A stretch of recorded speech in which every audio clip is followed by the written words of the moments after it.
Hi ಎಲ್ಲರಿಗೂ ನಮಸ್ಕಾರ. Welcome back to my YouTube channel. ಇವತ್ತು ಹೈದ್ರಾಬಾದಿ ಚಿಕನ್ ಗ್ರೇವಿ ಹೇಗೆ ಮಾಡೋದು ಅಂತ ಹೇಳ್ಕೊಡ್ತೀನಿ ಬನ್ನಿ. ಇಲ್ಲಿ ನಾನು ಶುಂಠಿ, ಬೆಳ್ಳುಳ್ಳಿ, ಈರುಳ್ಳಿ, ಹಸಿರು ಮೆಣಸಿನ್ಕಾಯಿ, ಕೊತ್ತಂಬರಿ ಸೊಪ್ಪು ಮತ್ತು ಪುದೀನ ಸೊಪ್ಪು ಇಷ್ಟು ತೊಗೊಂಡಿದ್ದೀನಿ. ಈಗ ಒಂದು ಮಿಕ್ಸಿ ತೊಗೊಂಡು ಅದಕ್ಕೆ ಈರುಳ್ಳಿ ಹಾಕಿ,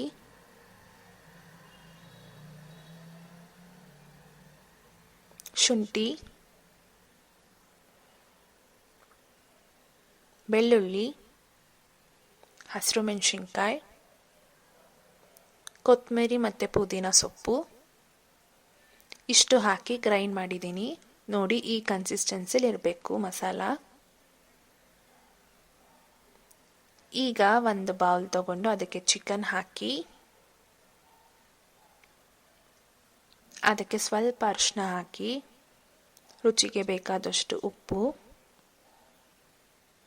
ಮೊಸರು, ಗ್ರೈಂಡ್ ಮಾಡ್ಕೊಂಡಿರೋ ಮಸಾಲಾನ ಹಾಕಿ ಚೆನ್ನಾಗಿ ಮಿಕ್ಸ್ ಮಾಡಿ. ನೋಡಿ, ಈ ಥರ ಮಿಕ್ಸ್ ಮಾಡಿ ಇಟ್ಕೊಂಡಿದ್ದೀನಿ. ಈಗ ಒಂದು ಪಾತ್ರೆ ತಗೊಂಡು ಅದಕ್ಕೆ ಆಯಿಲ್ ಹಾಕಿ, ಹಸಿರು ಮೆಣಸಿನ್ಕಾಯಿ ಹಾಕಿ, ಕಟ್ ಮಾಡ್ಕೊಂಡಿರೋ ಆನಿಯನ್ ಹಾಕಿ ಚೆನ್ನಾಗಿ ಫ್ರೈ ಮಾಡ್ಕೊಳ್ಳಿ. ಅದು ಗೋಲ್ಡನ್ ಬ್ರೌನ್ ಆಗೋವರೆಗೂ ಚೆನ್ನಾಗಿ ಫ್ರೈ ಮಾಡಬೇಕು.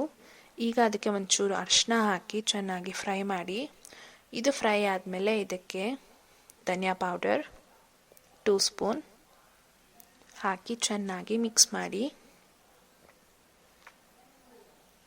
Pepper powder 2 spoon